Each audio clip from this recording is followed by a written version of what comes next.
ವಸತಿ ಹಂಚಿಕೆಯಲ್ಲಿ ಕುರುಡು ಕಾಂಚಾಣ ಹೈಕಮಾಂಡ್ಗೆ ಕಪ್ಪವನ್ನ ಸಲ್ಲಿಸೋದಕ್ಕೆ ಲೂಟಿ ಹೊಡಿತಾ ಇದ್ದಾರೆ ಅಂತ ಕಾಂಗ್ರೆಸ್ ವಿರುದ್ಧ ಆರ್ ಅಶೋಕ್ ಕಿಡಿಕಾರಿದ್ದಾರೆ. 60% ಸರ್ಕಾರದಲ್ಲಿ ಎಲ್ಲಾ ಕಡೆಯೂ ಕೂಡ ಭ್ರಷ್ಟಾಚಾರ ನಡೀತಾ ಇದೆ. ಬಡವರ ಮನೆ ಹಂಚಿಕೆಯಲ್ಲೂ ಕೂಡ ಹಣ ವಸೂಲಿ ಆಗ್ತಾ ಇದೆ. ವಸತಿ ಇಲಾಖೆಯಲ್ಲಿ 36% ಹಣವನ್ನ ಕೇಳ್ತಾ ಇದ್ದಾರೆ. ವಾಲ್ಮೀಕಿ ಮುಡಾ ಅಬಕಾರಿಯಲ್ಲೂ ಕೂಡ ಲೂಟಿ ನಡೀತಾ ಇದೆ. ಮುಖ್ಯಮಂತ್ರಿಗಳಿಂದ ಸಚಿವರವರೆಗೂ ಕೂಡ ಲೂಟಿಯದ್ದೇ ಕೆಲಸ ಅಂತ ಆರೋಪವನ್ನ ಮಾಡಿದ್ದಾರೆ. ಹೈಕಮಾಂಡ್ಗೆ ಕಪ್ಪವನ್ನ ಕೊಡೋದಕ್ಕೆ, ಕಪ್ಪ ಕಾಣಿಕೆ ನೀಡೋದಕ್ಕೆ ಪೈಪೋಟಿ ನಡೆಸ್ತಾ ಇದ್ದಾರೆ ಅಂತ ಆರ್ ಅಶೋಕ್ ವಾಗ್ದಾಳಿಯನ್ನು ನಡೆಸಿದ್ದಾರೆ.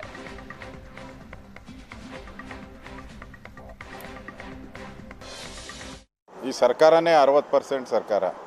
ಒಂದೊಂದು ಇಲಾಖೆಯಲ್ಲೂ ಭ್ರಷ್ಟಾಚಾರ ತಾಂಡಾಡ್ತಾ ಇದೆ. ಈಗ ವಸತಿ ಇಲಾಖೆ ಬಂದಿದೆ, ಅದರಲ್ಲಿ ಪ್ರತಿ ಮನೆ ಬಡವರ ಮನೆಗೂ ದುಡ್ಡು ಹೊಡೆಯುವಂಥದ್ದು 36% ಕಮಿಷನ್ ಕೇಳಿದ್ದಾರೆ ವಸತಿ ಇಲಾಖೆಯಲ್ಲಿ. ಇದರಿಂದ ಅಬಕಾರಿ ಇಲಾಖೆಯಲ್ಲಾಯಿತು. ಅಬಕಾರಿ ಇಲಾಖೆಯಲ್ಲಿ ಲೂಟಿ, ಅದು ಹಿಂದೆ ವಾಲ್ಮೀಕಿ ನಿಗಮದ ಲೂಟಿ ಆಯಿತು, ಹಿಂದೆ ಸಿದ್ದರಾಮಯ್ಯನ ಸೈಟು ಲೂಟಿ ಆಯಿತು. ಸರ್ಕಾರ ಮುಖ್ಯಮಂತ್ರಿಯಿಂದ ಹಿಡಿದು ಮಂತ್ರಿಗಳು, ಎಲ್ಲ ಮಂತ್ರಿಗಳು ಲೂಟಿಗಿಳಿದ್ಬಿಟ್ಟಿದ್ದಾರೆ. ಯಾಕಂದರೆ ಹೈಕಮಾಂಡ್ಗೆ ಕಪ್ಪ ಕಾಣಿಕೆ ಕೊಡೋದ್ರಲ್ಲಿ ನಾ ಮುಂದು ನೀ ಮುಂದು ಅಂತೇಳಿ ಕಪ್ಪ ಕಾಣಿಕೆನ ಯಾರು ಜಾಸ್ತಿ ಕೊಡ್ತಾರೋ ಅಲ್ಲಿ ಬೆಲೆ ಜಾಸ್ತಿ ಹೈಕಮಾಂಡಲ್ಲಿ. ಅದಕ್ಕೆ ಜಾಸ್ತಿ ದುಡ್ಡು ಹೊಡೆದು ಜಾಸ್ತಿ ದುಡ್ಡು ಡೆಲ್ಲಿಗೆ ಕೊಡಬೇಕು ಅನ್ನೋದು ಇವ್ರದ್ದು ಉದ್ದೇಶ.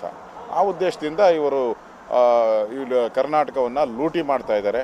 ಅವ್ರಿಗಿರೋದೇ ಇದೊಂದು ಸರ್ಕಾರ, ಲೂಟಿ ಮಾಡೋಕ್ಕೆ ಇಲ್ಲಿಂದನೇ ಹೈಯೆಸ್ಟ್ ಮನಿ ಹೋಗೋದು. ಈಗ ಬಿಹಾರ್ ಎಲೆಕ್ಷನ್ ಬರ್ತೈತೆ ಎಲ್ಲ, ಇಲ್ಲಿ ಲೂಟಿ ಹೊಡೆದು ಅಲ್ಲಿ ಕೊಡಬೇಕು.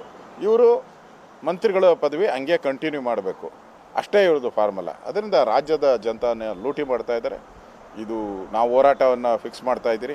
ನಾಳೆ ನಾಡೋದರಲ್ಲಿ ಇಡೀ ರಾಜ್ಯಾದ್ಯಂತ ಹೋರಾಟವನ್ನು ಫಿಕ್ಸ್ ಮಾಡಿ ಈ ಜನ ಬಡವರ ಮನೆಗಳಿಗೆ ಕನ್ನ ಹಾಕುವಂಥ ಕೆಲಸವನ್ನು ಮಾಡಿದ್ದಾರೆ.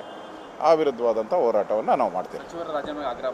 100% ಡೌಟೇ ಇಲ್ಲ. ಮುಖ್ಯಮಂತ್ರಿ ಗೌರವ ಇದ್ದರೆ ಇಷ್ಟೊತ್ತು ಸಚಿವರ ರಾಜೀನಾಮೆ ತಗೊಬೇಕಾಯ್ತು.